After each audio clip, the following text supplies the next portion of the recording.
우리는 지난주에까지 예수 그리스도의 계시를 받은 요한이 그 계시를 기록한 계시록의 말씀을 함께 나누었습니다. 단순히 미래에 대한 예언의 말씀이 아니라 이 말씀은 오늘 우리에게 주신 거룩한 상상력을 가지고 하나님의 충성되고 신실한 증인들이 어떻게 승리하는 삶을 살아가는가에 대한 말씀으로 이 말씀을 나누었습니다. 묵시 문학의 특징으로 인해서 많은 환상들이 그 가운데 나오고 그 환상을 해석해 나가는 것이 조금 부담스러운 것도 사실이지만 분명한 메시지, 예수 그리스도라고 하는 그 말씀 안에서 저희들은 성경 전체의 맥락에서 계시록을 보았고 말씀 가운데 은혜를 나눌 수가 있었습니다. 몇몇 성도분들이 이런 말씀을 하시더라고요. 목사님께서 처음 부임하셔서 계시록의 말씀을 설교하시게 되었는데 당신들이 더 긴장이 되시더래요. 제가 이상한 소리 할까 봐. 네.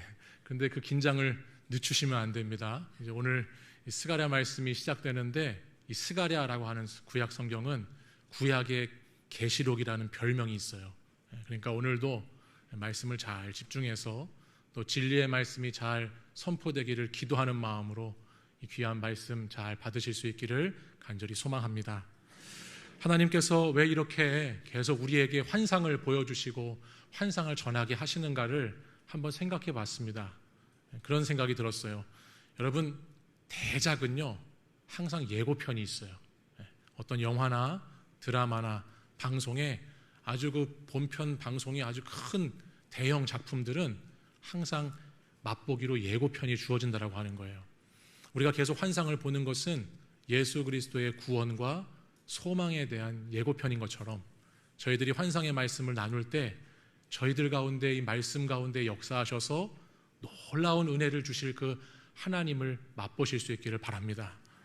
더 큰 은혜, 더 풍성한 은혜로 우리를 채우실 그 주님을 소망하시면서 이 환상의 말씀들을 함께 나누어 가실 수 있기를 바랍니다. 스가랴라고 하는 뜻은 여호와께서 기억하신다라고 하는 이름의 뜻을 갖고 있습니다. 바벨론에 다 잡혀가서 나라가 망해버린 이스라엘 백성들을 잊지 않으시고 기억하시고 계신 하나님께서 스가랴 선지자를 통해서 오늘도 다시 백성들에게 기억하시면서 말씀을 전해주고 계시지요. 이 스가랴가 전해줬던 그 말씀의 당시의 배경이 1장 1절에 그 시기가 언제인지가 나오고 있는데 우리 1장 1절 말씀 같이 한번 읽어보겠습니다. 시작. 다리오 왕 제2년 8째 달에 여호와의 말씀이 이도의 손자 베레기야의 아들 선지자 스가랴에게 임하니라. 이르시되 아멘. 다리오 왕 제2년 8째 달이다 라고 해서 그 시기가 정확하게 기록이 되는 것으로 스가랴 말씀이 시작하고 있습니다. 이때가 언제인가? 이스라엘이 바벨론에게 멸망했습니다. 나라가 망했어요. 그 당시 고대 근동은 바벨론이라고 하는 나라가 제일 강국이었는데 그때 이스라엘이 망했죠. 근데 그 이후에 이 세계의 패권이 바사, 페르시아라고 하는 나라로 넘어가게 됩니다. 그리고 저와 여러분이 아는 것처럼 이 페르시아의 초대 왕이 누구냐면 고레스라고 하는 왕이에요. 근데 하나님께서 고레스 왕의 마음을 감동시키셔서 이 포로로 와 있던 이스라엘 백성들이 예루살렘으로 돌아갈 수 있도록 허락을 해줬습니다. 그리고 그들이 자기 본국에 돌아가서 성전을 지을 수 있도록 그것을 조치를 이렇게 취해줬어요. 그런데 예루살렘에 돌아온 이스라엘 백성들은 여러 가지 내적인 외적인 어려움을 겪으면서 이 성전을 재건하는 것이 중단되어 버리고 말았고 무려 16년이나 그렇게 성전 재건이 잊혀진 채로 오늘 다리오 왕 때까지 그렇게 있었다고 하는 것입니다. 이와 같은 상황 속에서 하나님은 선지자들을 보내십니다. 그리고 선지자를 통해서 계속해서 이스라엘 백성들이 왜 성전 재건을 해야 하는지를 말씀해 주고 계시죠. 그때 함께 스가랴와 같이 활동했던 선지자 중에 한 명이 누구냐면 학개라고 하는 선지자입니다. 그래서 우리 학개서 1장 1절 말씀도 같이 한번 보겠습니다. 함께 읽겠습니다. 시작.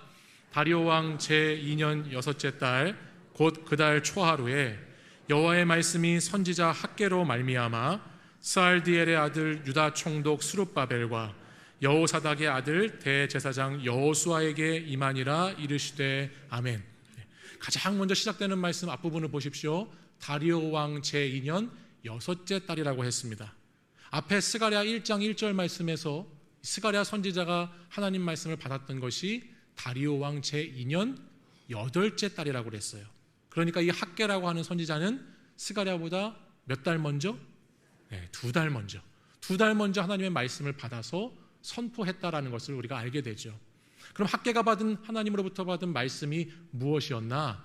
그것은 이제 학개서 1장 2절 이하에 나오는 내용들을 쭉 살펴보면 우리가 알게 되는데, 그 내용이 뭐냐면 예루살렘으로 귀환한 백성들이 여호와의 성전을 건축할 때가 아직 되지 않았다라고 백성들이 말하고 있다는 겁니다. 때가 아직 아니야 라고 하면서 성전 건축을 계속해서 미루고 있는 백성들에게 선포하고 있는 말씀이에요. 아마도 이 이스라엘 백성들이 포로가 되어서 살아갈 때는 가장 먼저 내가 예루살렘에 돌아가면 성전부터 지어야 되겠다.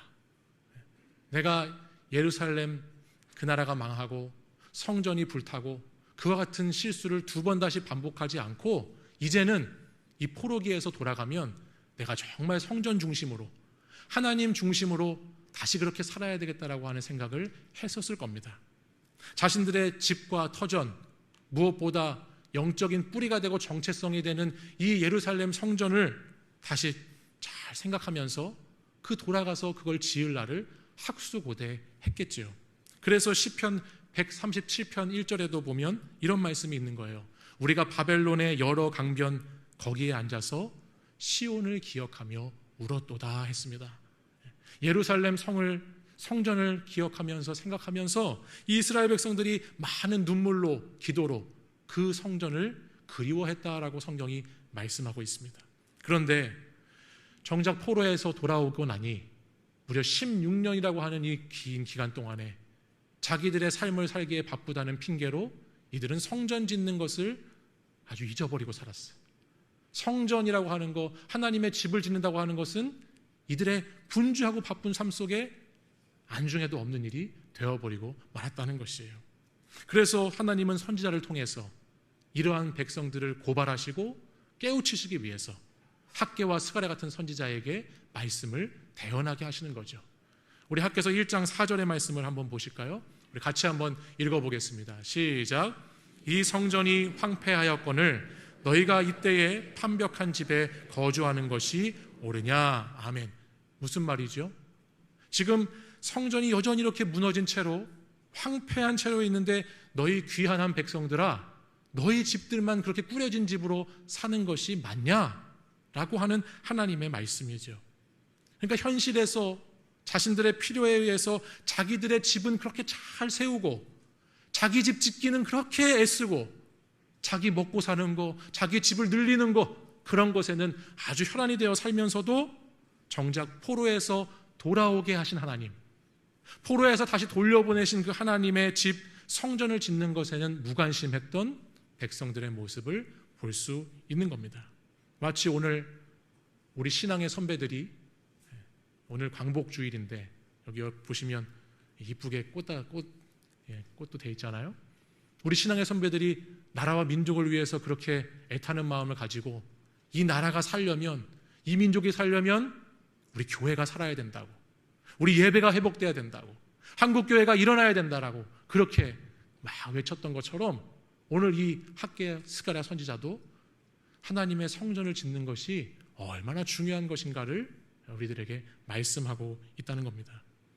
선지자 학개가 이처럼 직접적인 행동을 촉구하는 메시지로 이 하나님의 말씀을 증거했다면 오늘 우리가 읽은 스가랴라고 하는 선지자는 조금 더 신학적으로, 조금 더 영적으로 환상과 예언의 말씀을 사용해서 이와 같은 동일한 배경 아래에서 우리에게 말씀을 전해주고 있어요. 두 선지자 모두가 궁극적으로는 이 성전의 재건을 통한 신앙의 재건만이, 신앙이 회복되고 갱신되는 것만이 진정한 이스라엘의 회복이 된다라고 하는 것을 강조해서 말씀하고 있는 겁니다. 저는 이런 관점을 가지고 오늘 스가랴의 말씀을 묵상해 봤습니다. 스가랴의 환상을 바라봤는데 오늘 저희가 읽은 본문의 말씀은 스가랴 말씀에 나오는 8가지 환상 중에서 여섯 번째, 일곱 번째 환상에 해당되는 말씀이거든요. 먼저 여섯 번째 환상을 먼저 보시면 날아다니는 두루마리 환상이라고 해서 이제 날아다니는 두루마리가 뜻하는 것들이 나옵니다. 그게 뭐냐면 하나님은 도둑질하는 자, 거짓 맹세하는 자를 저주하시는 말씀을 주고 계세요. 여러 가지 자료를 찾아보면요, 이 당시 포로 생활에서 귀환한 이스라엘 백성들에게 가장 흔하게 발견되는 죄가 있는데 그것이 바로 앞에서 말씀드린 도둑질 그리고 거짓 맹세라고 하는 자료들이 나와 있어요. 귀환한 백성들이 삶의 자리에서 가장 흔하게 했던 죄악이라고 하는 거예요. 근데 이 부분을 단순히 그렇게 보는 것이 아니고 성전 재건이라고 하는 렌즈를 가지고 살펴보면 조금 다르게 볼 수가 있는 거죠. 단지 남의 것을 훔치지 않고 또 무엇인가 하나님의 이름을 내세우면서 거짓말하는 것 그 정도가 아니라 이 성전 재건의 관점에서 보면 이 이스라엘 백성들은 지금 하나님의 것을 다 도둑질하고 있잖아요. 그죠? 그리고 하나님의 이름을 망령되게 하나님과의 약속을 깨트리면서 성전 짓기는 전혀 생각하지 않고 자신들의 삶만 잘 살아가려고 하는 그와 같은 모습 가운데 하나님께서 엄중하게 두루마리를 보내셔서 경고하고 계시다라고 하는 말씀입니다. 오늘 4절 말씀을 보시면 이렇게 기록하고 있습니다. 우리 스가랴 5장 4절 같이 읽어보겠습니다. 시작. 만군의 여호와께서 이르시되 내가 이것을 보냈나니 도둑의 집에도 들어가며 내 이름을 가리켜 망령되이 맹세하는 자의 집에도 들어가서 그의 집에 머무르며 그 집을 나무와 돌과 아울러 사르리라 하셨느니라 하니라. 아멘. 만군의 여호와께서 내가 이것을 보냈나니 하셨어요. 보내신 게 뭔가요? 날아다니는 두루마리죠. 그죠? 두루마리를 왜 보내셨나요? 계속해서 말씀을 보시면 집, 도둑의 집에도 들어가고 또 망령되게 맹세하는 자의 집에도 들어가고 그의 집에 머무르면서 그의 집을 사르리라라고 말씀을 하시죠. 그렇죠? 집, 베트라고 하는 히브리어가 계속해서 반복되면서 하나님의 성전을 짓지 않고 학개 선지자가 말한 것처럼 너희는 내 성전은 이렇게 황폐하게 있는데 너희들 집 짓기에만 바쁘구나, 너희들 집 짓기에만 혈안이 되어 있구나 라고 하는 그 말씀처럼 자기 집만 짓고 있는 이스라엘 백성들에게 경고하고 계시죠.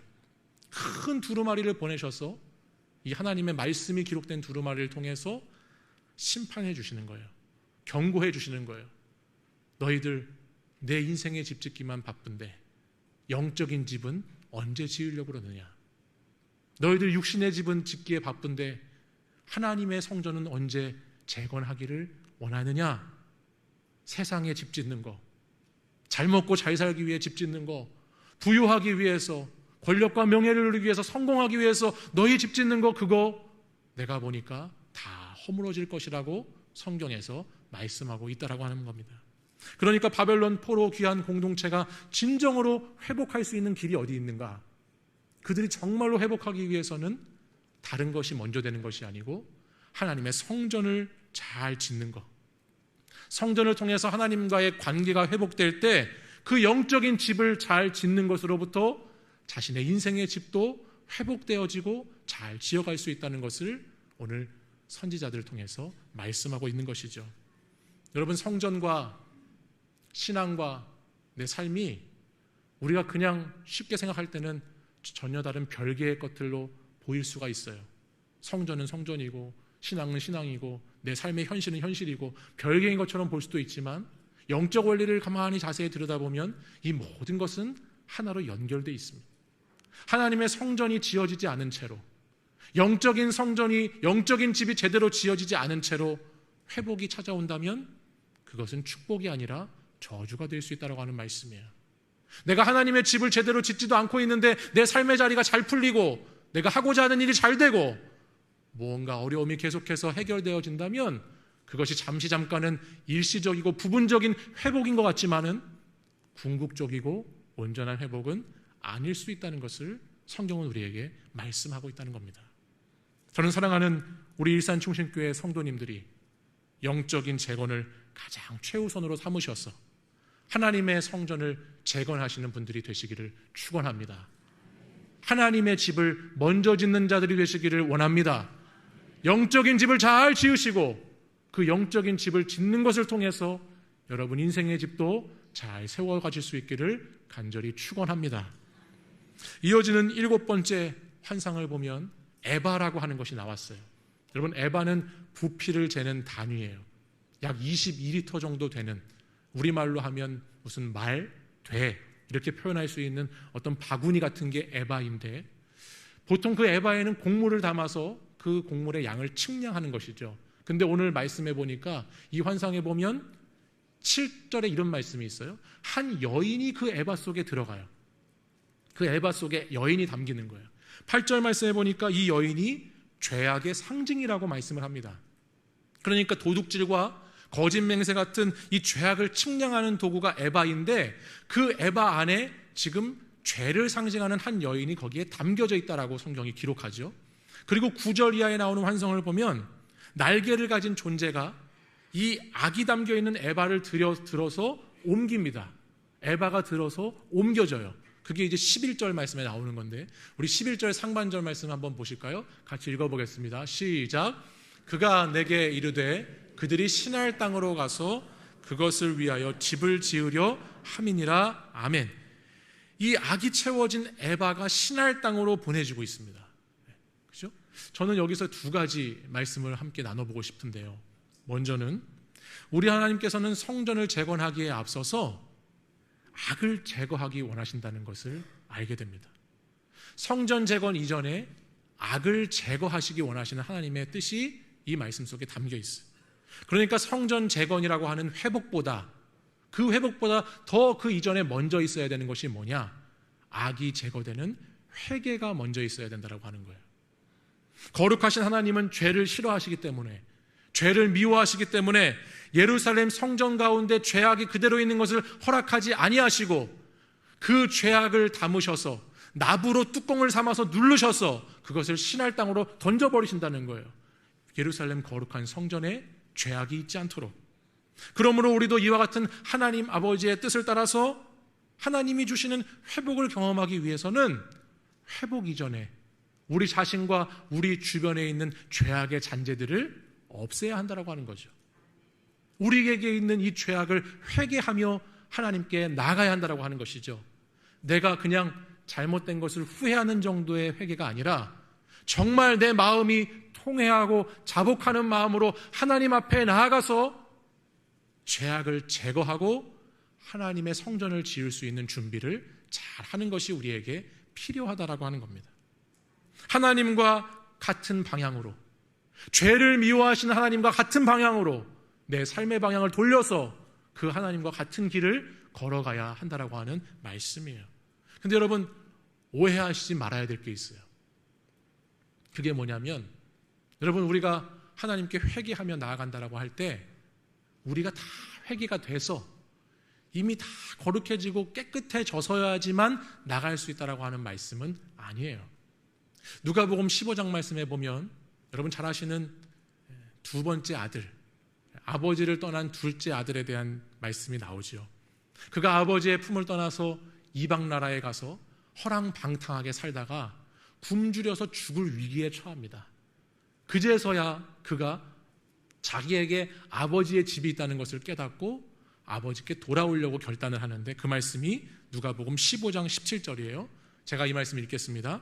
이에 스스로 돌이켜 이르되 내 아버지에게는 양식이 풍족한 품꾼이 얼마나 많은가, 그런데 나는 여기서 주려 죽는구나 라고 했습니다. 자신의 처지를 깨달았습니다. 내가 지금 어떤 상황인지를 깨달았죠. 그리고 그 죄인인 아들이 할 수 있는 것, 해야 하는 건 뭔가요?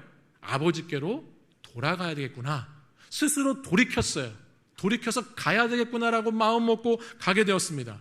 이것이 회개가 다 되었다, 다 씻겨졌다, 다 죄가 사라졌다라고 하는 것을 의미하는 것은 아닙니다. 하지만 있는 모습 그대로 아버지께 나아갔다라고 하는 겁니다. 그 모습 그대로 아버지께 가니까 아버지가 어떻게 해주시나요? 우리 21절, 22절 말씀은 같이 읽어보겠습니다. 시작. 아들이 이르되 아버지, 내가 하늘과 아버지께 죄를 지었사오니 지금부터는 아버지의 아들이라 일컬음을 감당하지 못하겠나이다 하나, 아버지는 종들에게 이르되 제일 좋은 옷을 내어다가 입히고 손에 가락지를 끼우고 발에 신을 신기라. 아멘. 아버지가 이렇게 하고 송아지를 잡아서 축제를 벌이는 말씀이 이 뒤에 이어지죠. 여러분, 그러니까 더러워진 옷을 아버지께서 벗겨주시는 거예요. 그리고 새 옷을, 좋은 옷을 갈아입혀 주셨어요. 아들이 스스로 돌이키니까 돌이키는 것을 통해서 아들의 손에 아들의 권위를 인정하는 가락지를 다시 끼워주셨어요. 또한 아들의 발에 신을 신겨주셨죠.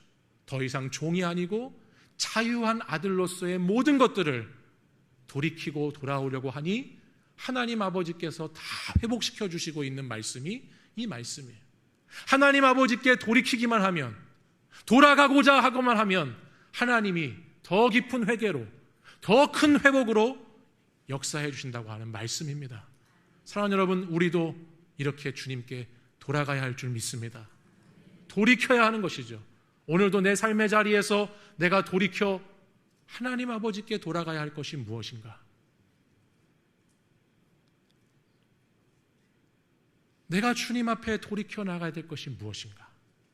그것을 기억하고 돌아가실 때 회복의 역사가 있는 줄 믿습니다. 여러분, 에바 속의 여인이 11절 말씀에 보니까 아까 어디로 옮겨졌다고 말씀했죠? 이 악이라고 하는 존재가 그 에바에 담겨져서 시날 땅으로 옮겨졌다고 그랬어요.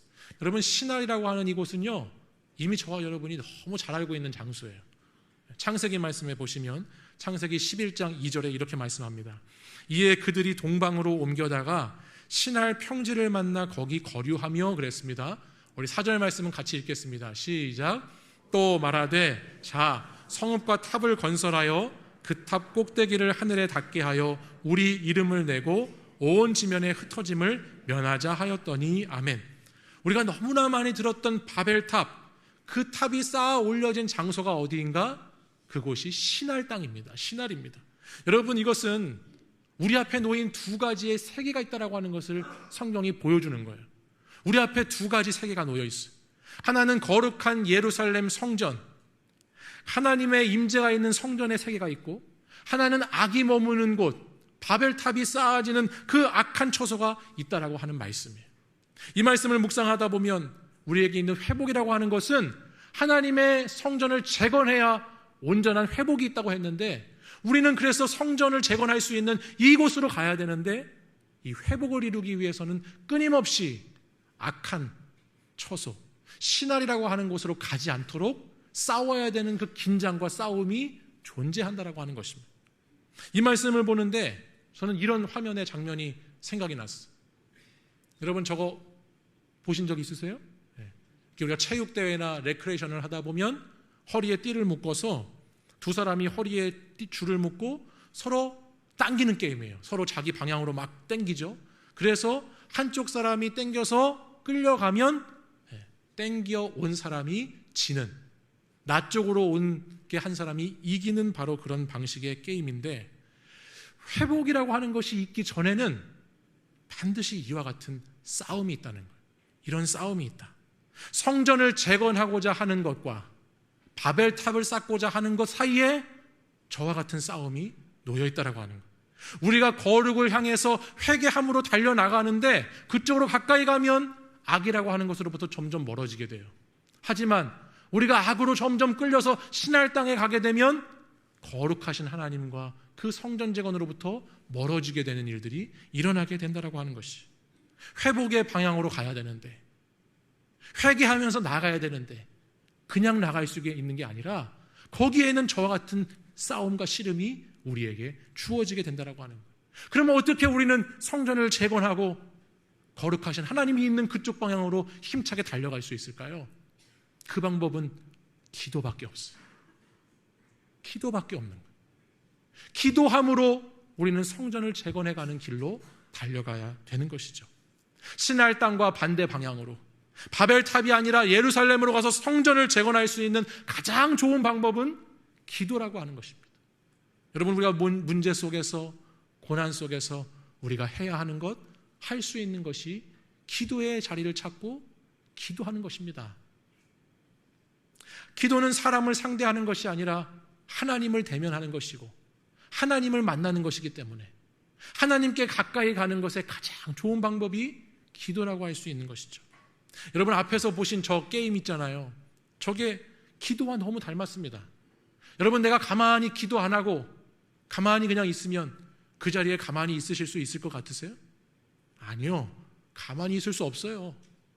기도하지 않고 가만히 내가 있고 싶다고 해서 있어지는 게 아니에요. 우리는 계속해서 끊임없이 저 신할 땅으로 악한 곳으로 끌려가게 되어 있다라고 하는 거예요. 그렇기 때문에 우리가 날마다 기도하지 않으면, 우리 성전을 향해서 나아가지 않고 하나님의 임재를 향해서 기도하지 않으면 우리는 계속해서 저쪽으로 끌려가게 되는 인생을 살게 될 수밖에 없다라고 하는 것이에요. 그래서 성경은 계속해서 우리에게 말씀하지요. 쉬지 말고 기도해라. 깨어 있어라. 깨어 기도하기를 쉬지 말아라. 왜요? 하나님의 성전을 재건하는 곳으로 가야, 그래야 진정한 회복이 있기 때문에, 그곳으로 가야 회개하고 회복을 경험할 수 있기 때문에 이쪽으로 가지 못하게 하도록 기도하라는 말씀을 우리에게 하고 계시는 겁니다. 다른 사람에게 기도를 부탁하고 중보 요청을 할 수도 있습니다. 그것도 참 훌륭한 일입니다. 그러나 여러분, 중요한 것은 내가 기도하는 겁니다. 내가 기도하는 것.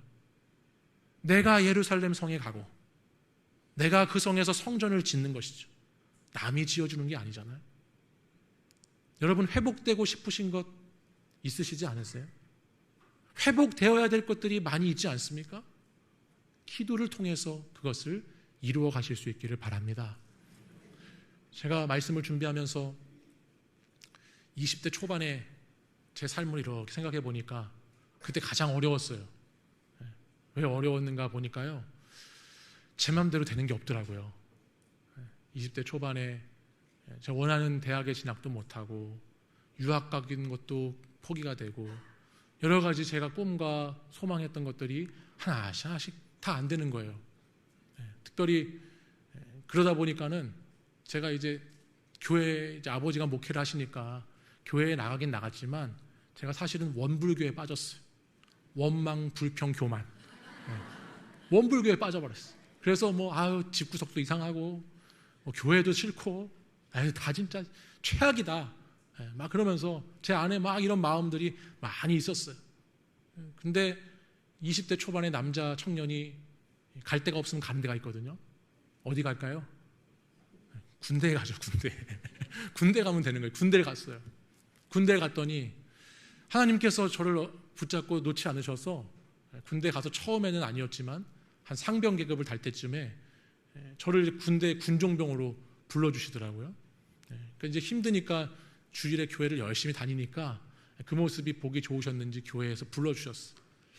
교회를 이제 가는 군종병의 보직을 받고 섬기다 보니까 제일 힘든 게 뭐냐면 매일 새벽 기도를 하는 거예요. 매일 새벽 4시만 되면 제일 먼저 교회 가서, 여름에는 교회에 에어컨을 틀고 겨울에는 히터를 틀어놓고 강단을 정리하고 목사님 물을 떠놓고 성경책을 비치해 놓고 성도들이 올 것을 준비해 놓는, 그거를 하루도 빠짐없이 해야 되니까 비가 오나 눈이 오나 교회에 가서 그 새벽에 가서 새벽을 깨워야 되는데 그 시간이 참 여간 가고 싶지가 않더라고요. 근데 그렇게 시간을 보내다가 한번 이런 마음을 주시는 거예요. 하나님께서 새벽 기도에 사람들이 많이 와서 기도를 하잖아요. 기도라는 거를 해요. 근데 저도 기도라는 거 많이 들어봤어요. 목사 아들로 자랐으니까. 근데 그때 이런 마음이 정말 단순하고 소박한 마음이 들었어요. 나도 한번 응답받아보고 싶다. 기도한다고 기도하라고 하는데 나도 한번 응답 한번 받아봤으면 좋겠다. 그냥 정말 단순한 생각이었어요. 그런 마음을 가지고 제가 뭘 했냐면 기도의 자리를 지키기 시작했어요. 절대적인 기도의 시간을 늘렸어요. 기도가 잘 돼서 늘렸던 게 아니고 새벽 기도 끝나고 바로 갔던 것을 멈추고 새벽 기도 끝나고 20분, 30분, 1시간 그렇게 기도의 분량을 제가 늘려가기 시작했어요. 그럴 때 하나님께서 놀라운 은혜를 부어주시더라고요. 하나님이 찾아오시는 거예요. 찾아오셔서 만나주시더라고요. 만나주시고 하나님께서 깨닫게 하시는 거죠. 그동안에 너가 꿈꿔왔던 인생, 너가 바라봤던 인생, 그거는 바벨탑 쌓는 거였어. 바벨탑 쌓지 말고 여호와의 성전을 먼저 짓는 자가 되면 너 자신도 회복되고 너가 그렇게 원망했던 목회자 가정도 회복되고 교회와 관계도 회복되고 많은 것들이 회복될 수 있다는 것을 그때 깨닫게 해주셨어요. 왜냐하면 제가 교회에 상처를 많이 받았어요. 아버지 목회가 참 험악했기 때문에 제가 고3 때 얼마나 시달렸는지 몰라요.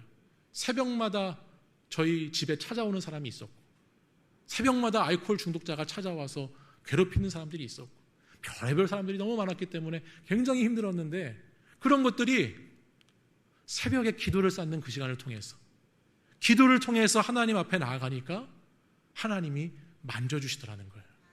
하나님이 회복시켜 주시더라는 것이죠. 사랑하는 여러분, 기적은 기도하는 자가 경험하는 것입니다. 여러분, 기적은 기도할 때 경험할 수가 있어요. 우리의 삶에 기적적인 회복이 필요하신 분들, 기도하셔야죠. 오늘도 기적적인 능력을 얻고 내 삶에 뭔가 새로운 것이 변화가 필요하다고 한다면 기도하셔야 합니다. 여러분, 기도만이 회복으로 가는 지름길이라고 하는 것을 기억하실 수 있기를 바랍니다. 오늘 하루에 평범한 일상을 살아가시는 분들도 기도하실 때 그 일상이 얼마나 놀라운 기적인지를 깨달을 수가 있는 거예요. 여러분, 기도하는 가운데 회복을 맛보시기를 바랍니다. 가정을 정말로 사랑한다면 기도해야죠. 교회를 너무너무 사랑한다면, 오늘 일산충신교회에 정말 진정한 회복과 부흥을 바란다면은 그분은 기도하셔야 되는 거예요. 이 나라 이 민족을 사랑하신다면 나라와 민족을 위해서 기도하셔야죠. 기도할 때 회복이 있게 되는 것입니다. 사랑하는 여러분, 성전의 재건, 성전을 먼저 세우는 것, 그것은 기도를 통해서 시작됩니다. 하나님의 집을 먼저 세울 때 우리의 인생의 집들은 자연적으로 회복되어지고 더 보기에 좋은 집으로 든든하게 세워져 갈 줄 믿습니다. 여러분, 하나님의 집 세우는 일, 하나님의 성전 짓는 일, 회개하며 기도하는 일, 끝까지 열심을 다하셔서 우리 모든 삶이 회복되고 충만한 역사가 있기를 간절히 축원합니다. 기도하겠습니다. 성전의 재건을 원하시는 하나님 아버지, 주님의 성전을 나의 인생의 집보다 먼저 지을 수 있는 성도가 되기를 원합니다. 여호와께 돌아와서 회개하며 기도함으로 주님 주시는 회복을 경험하게 하여 주시옵소서. 저희가 기도할 때 주님께서 오셔서 모든 것을 새롭게 하시고 회복시켜 주시고 놀라운 기적의 변화를 인도해 주실 줄 믿습니다. 기도하는 자에게 하나님을 경험하는 놀라운 은혜가 있게 하여 주시고 주님 마음에 모시고 살아가는 기쁨이 넘치게 하여 주시옵소서. 만민이 기도하는 집이라고 말씀하셨으니 우리 일산충신교회의 예배당이 기도하는 장소가 되기를 원합니다. 기도하는 예배당이 되기 원합니다. 주여, 기도하게 하여 주옵소서. 예수 그리스도의 이름으로 기도드립니다.